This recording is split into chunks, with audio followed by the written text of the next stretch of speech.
皆さんこんにちは。Hello everyone。寿司リーゼントとメガネラーメンです。今回はひらがなのお勉強です。This time we will study ひらがなパート2。イラストの口の形に合わせて僕に続いて発音してみてください。Please try to pronounce them following me according to the shape of the mouth shown in the illustration。 それではまずはガギグゲ語からやっていきましょう。 Let's start with ガギグゲ語。ガガギギググゲゲゴゴ。次はザジズゼゾいきましょう。ザザジジズズ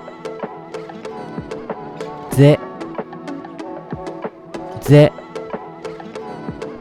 ゾゾ。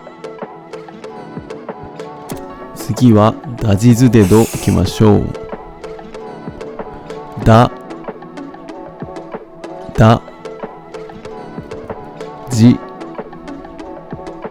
ジズズデデドド。次はバビブベボいきましょう。バ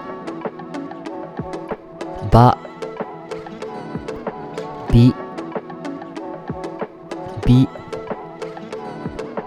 ブブベ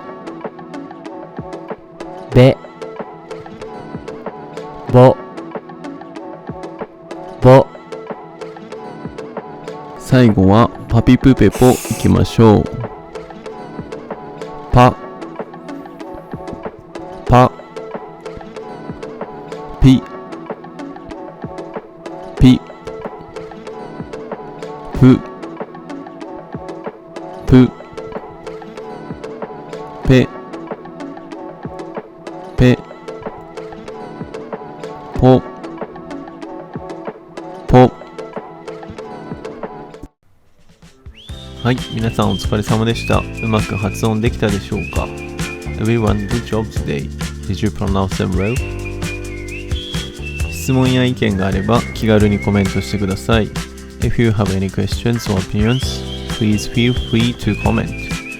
ではまたお会いしましょう。See you soon. バイバイ。